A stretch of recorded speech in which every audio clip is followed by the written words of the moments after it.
So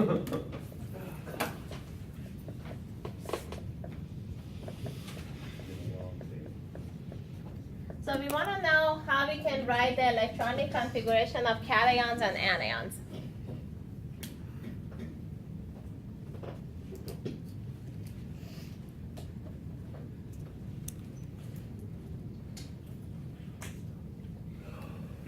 So, I don't know, give me an ion, give me a cation. Lithium. No, sodium. Sodium ion. How many electrons would you expect for sodium ion? What? Oh, wait. Alright. Break time is past. So, Repeat that. serious, everybody. How many electrons would you expect for sodium ion? Oh, wait. Okay, periodic tables. You should all be looking at the periodic table. Just, Sodium has 11. it's in group 1, so 1 valence electron. Wait, the, How many electrons total would you Oh. expect for sodium ion? That's the Um, question. How many electrons 10. for sodium ion? 10. 10 electrons, very good. So the electronic configuration of sodium ion, since you have 10 electrons available, 1s2, 2s2, 2p6. And this is also the electronic configuration of neon.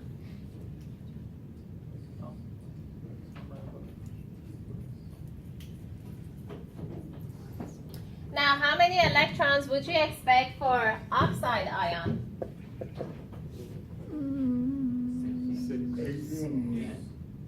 No. Oxide ion, how many 10. electrons? 10. 10 of them, very good. So 1s2, 2s2, 2p6. Electronic configuration of neon is 1s2, 2s2, 2p6. So sodium ion, yes, So, if we were doing sodium and it wasn't an ion, it was just the regular element. 11, yes. It would have the 3s1, Yeah, 3s1. yes. But since we're doing it with the ion, it will lose that. one electron. So you count the number of electrons. So when you do electronic configuration for ions, you have to take into account the charge of the ion and count the electrons. So sodium ion has total of 10 electrons. Oxide ion, 10 electrons. Neon has also 10 electrons. Sodium ion is a cation. Oxide ion is an anion, and neon is just a neutral element, noble gas. And they all have 10 electrons. We call these isoelectronic. So isoelectronic are the species that have the same number of electrons.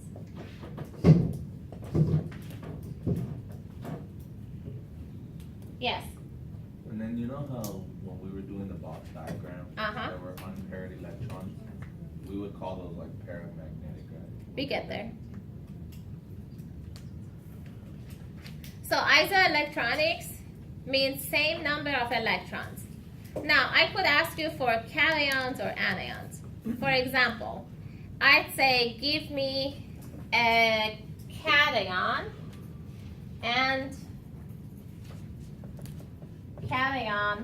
and anion that are isoelectronic with krypton.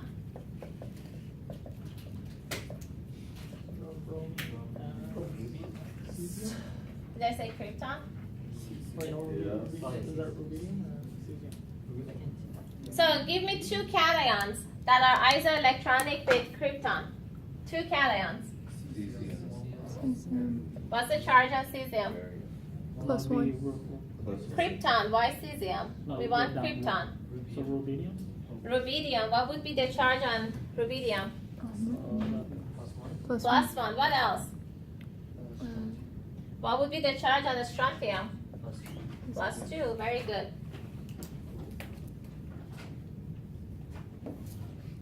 And the anion. Now give me three anions that are isoelectronic with krypton. Is that bromine? Bromine. So, Bromine is an element, it's not anion. oh, bromide. Bromide, very good. What else? Selenide? So Selenide, very good. What else? And then Arson? I don't know. Arsenide. Arsenide, there you go. So when I asked you for isoelectronic, you're looking at the number of electrons. But the common mistakes a student make is that they just get too carried away. They give me metals with negative charge on them. So when you're making cations and anions, your cations and anions, the charge still has to make sense. All right? And for main group elements, I expect you to know the charges that are possible. For transition metals, you may not know the charges possible. But for main group elements, you need to write the correct charge for the cations and anions. So it's pretty much the elements before and after the neon gas. What about them? What do you mean the elements I mean, before? Yeah, like when you said krypton, and we were trying to find an anion, bromine, It needs to gain. selenium. Yeah, it and has then- to be before because they need to gain electrons. To gain, Yeah. right? And It then, should be the non-metals. And then when it came to the cation, we picked rubidium and strontium because they were right there next to each Yeah. other. For example, for argon, you can have potassium. Look at your periodic table. Potassium ion, calcium ion, or gallium ion. They're all going to be isoelectronic with argon because gallium is in group 3, so that produces 3+ charge too. Yeah. Okay, thank you. Questions, Ryan? I was just thinking, you know when you said the cumulative test for filling out the periodic table, did you also have to put the atomic mass? Yes, everything. They told us to just fill it out as much information. They had the rare earth elements in there too. So you need I would have won without probably. I didn't pass that Q. You did Yeah, it? no, I didn't. I You got a didn't half pass on that Q. I didn't pass. Because Because then, I memorized after the fact, which was too late. Alright. Questions? Now, let's look at electronic configuration for ions of transition metals. This is extremely important.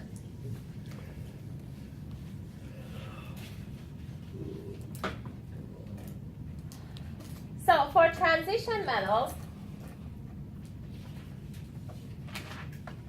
ions of transition metals. Now there are too many up here.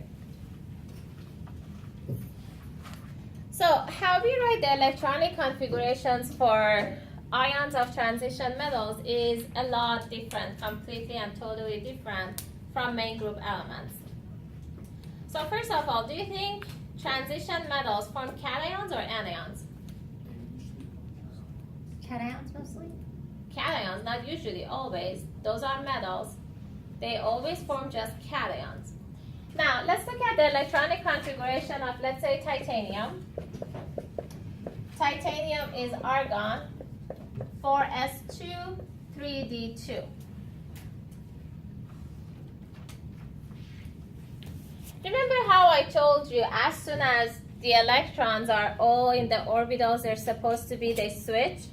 So 3d actually falls under the 4s, and 3d goes with all the 3.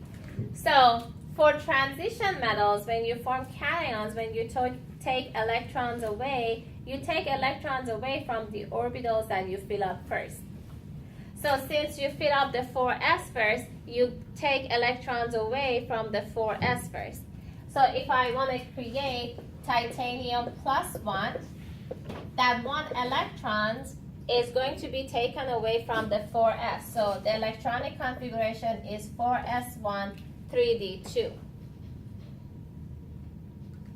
Now, I can also have titanium 2 plus. Electronic configuration is going to be argon 3d2. We can also have titanium 3 plus. Now that I'm done with all the s electrons, I'm going to take it from the d. So titanium 3 plus is going to be argon 3d1. We can also have titanium 4 plus, and the electronic configuration is going to be the electronic configuration of argon. Now see how titanium can form all these charges? And remember at the beginning of semester we said that transition metals, they don't have a fixed charge. Their charges is variable. And that's the beauty of these transition metals, because you have all these electrons available and they're very close in energy. You can actually lose the d and s orbitals, all of them. And you lose them one at a time. Yes? How come the plus charge is in front of the number this time instead of behind the number? It's behind a number sometimes. It usually comes after. Let's put it here. When it comes before, that represents oxidation state. Yes? Why is it when you're turning titanium into an ion and you're putting in the plus charges, you first take away from the s orbital and then take away from the d Because orbital? we filled up the s orbital first, and then s orbital is your valence orbital. So the one that's more available is going to lose the electron first. So your 4s is your valence. The outermost orbital in the transition metals are your s. So you're going to lose from that first and then the d. Yes? Because technically that is the highest energy level. Uh-huh, because that's the one that's most accessible. Yes. So if P was involved, you would lose S, then P, then D?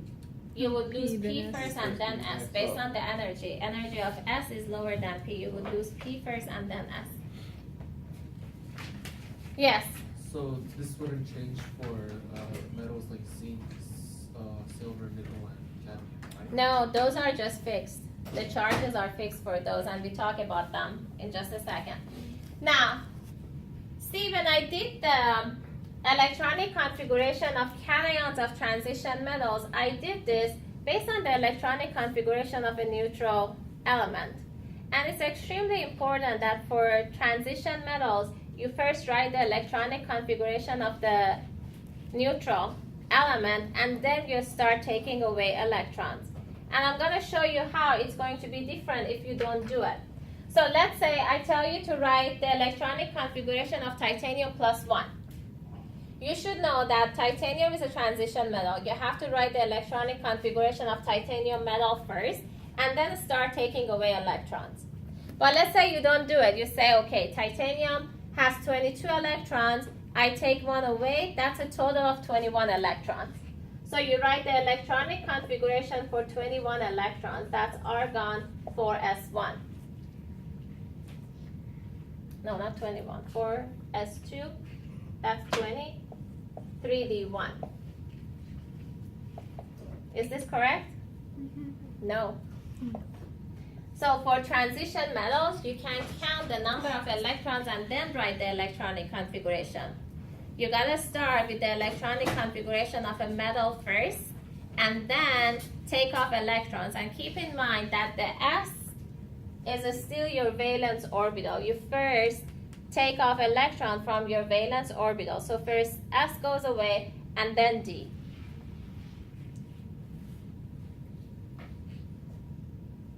Questions? So let's do a couple of examples. I want you to write the electronic configuration for molybdenum 5.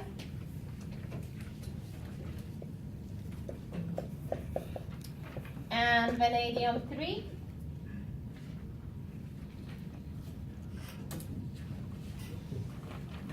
And let's do zinc 2.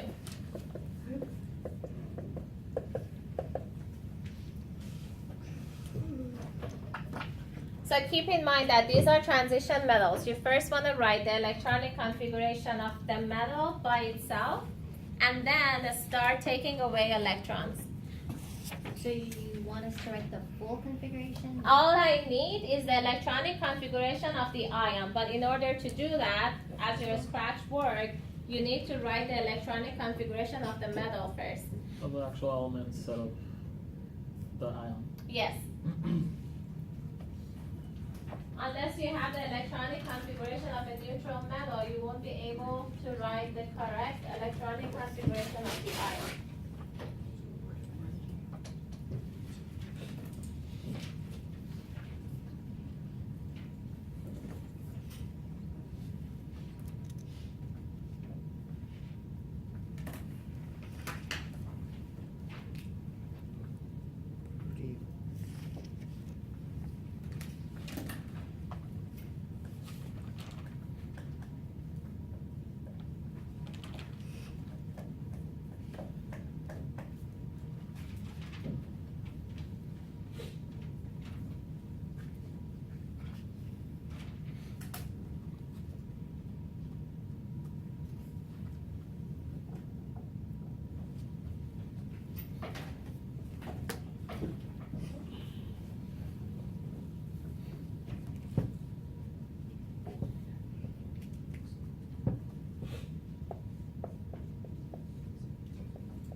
also write the full electronic?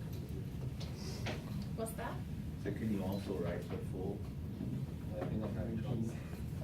No, they're not abbreviated. You're gonna need the abbreviated electronic configuration instead of normal gases. No, but I mean like, so if I do this one, for example, so we'll start off with, so we'll start off with KR, right? Where is it? 5S2. What? It's underneath you. Oh, over there. Because the DO. What?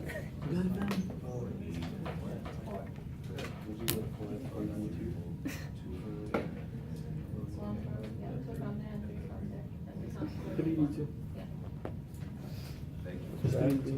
Like a forest gets. I become a paraplegic sooner than you think. Can't wait. Because I'm writing electronic configuration of I ions. zoom everywhere on my motorized scooter. Take it away. Going at 6 miles per hour. Taking away Jealous? electrons. Oh. Write down the electronic configuration of the liquid.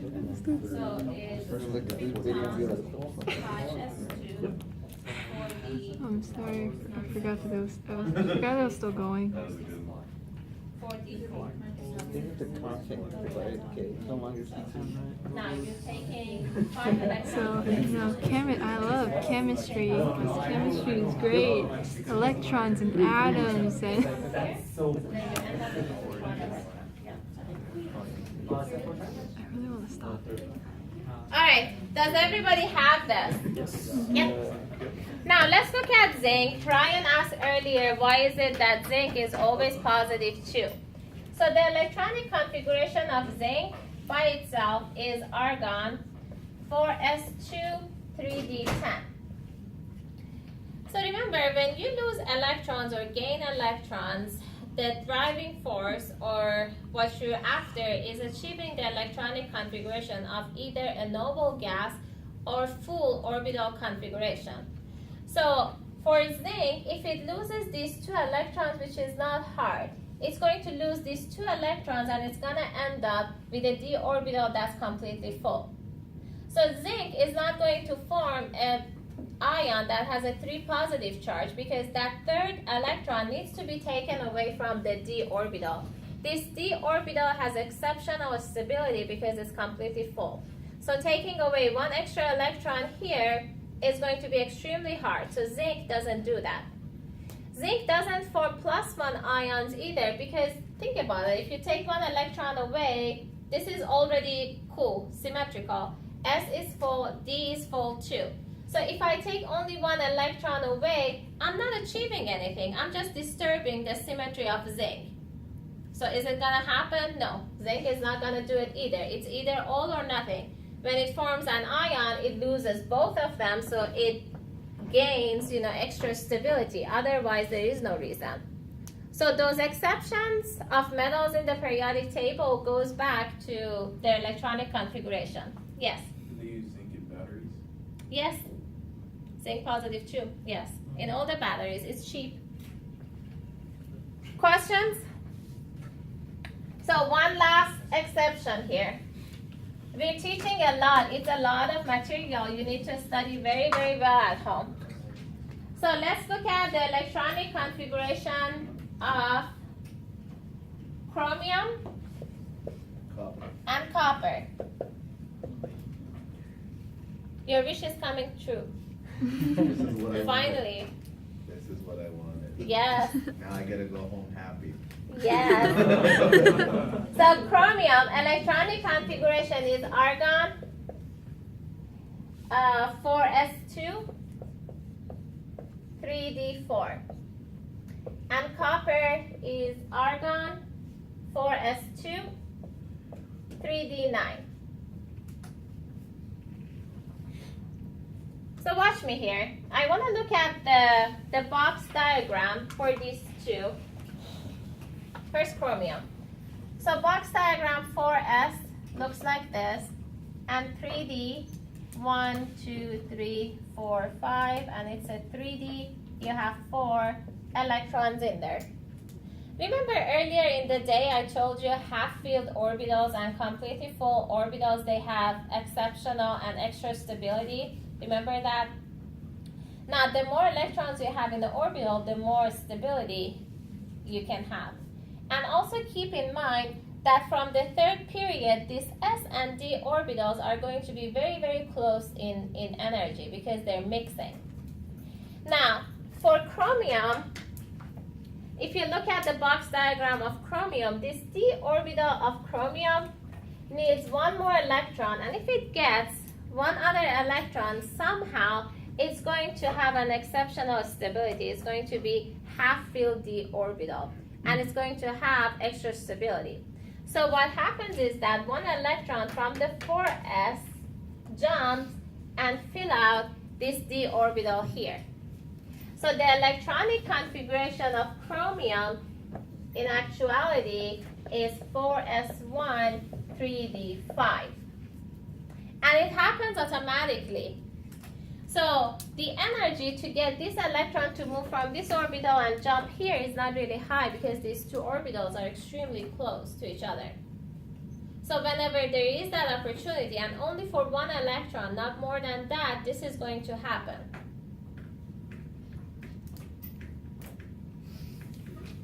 So what that means is that for all the elements in all the metals in the same group as chromium, meaning molybdenum and tungsten, this is going to happen. So any electronic configuration that ends with ns2 n-1d4 is going to turn into ns1 n-1d5.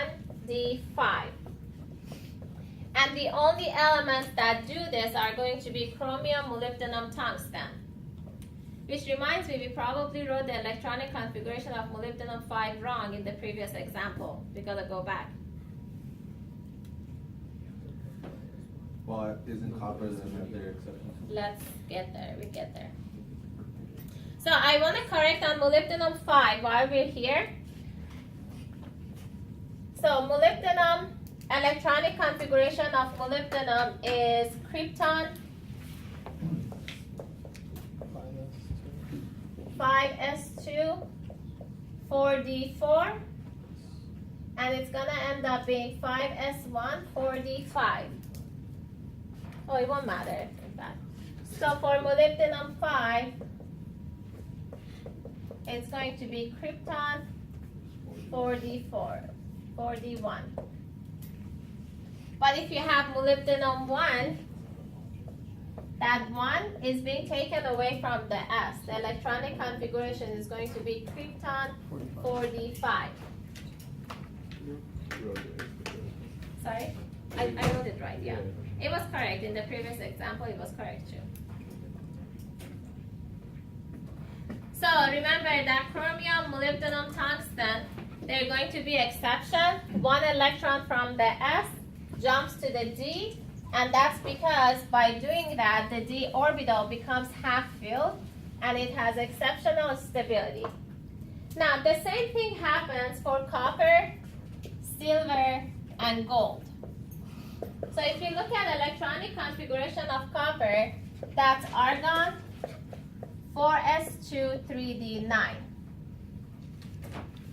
Now, if you look at the box diagram,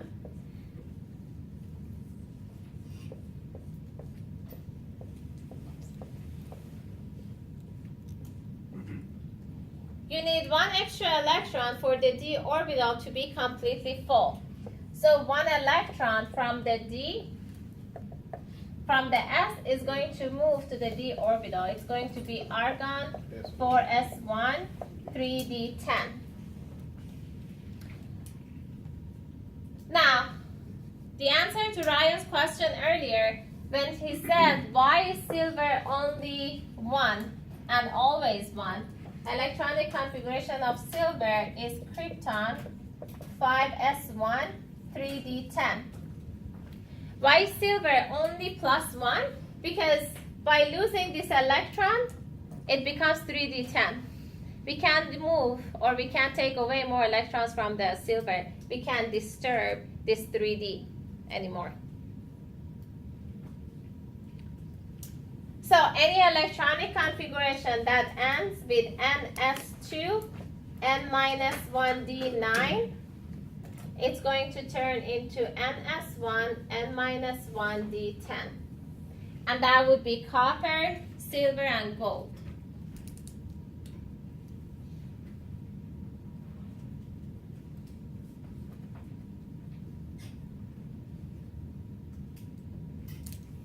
So all we're pretty much doing is just trying to achieve a perfect stability. Right? Mhm. That's it. Yep. And how do we know these things happen? These are all experimental. It's not like scientists discovered, I don't know, came up with this rule before, seeing examples. In fact, how it was discovered is that for gold or for silver to be, it's a long story, I don't think I can fit it in 2 minutes. We do that later. But one of the reasons and the ways it was discovered was by magnetic properties of these elements. I'll talk about it next class. I'll tell you how these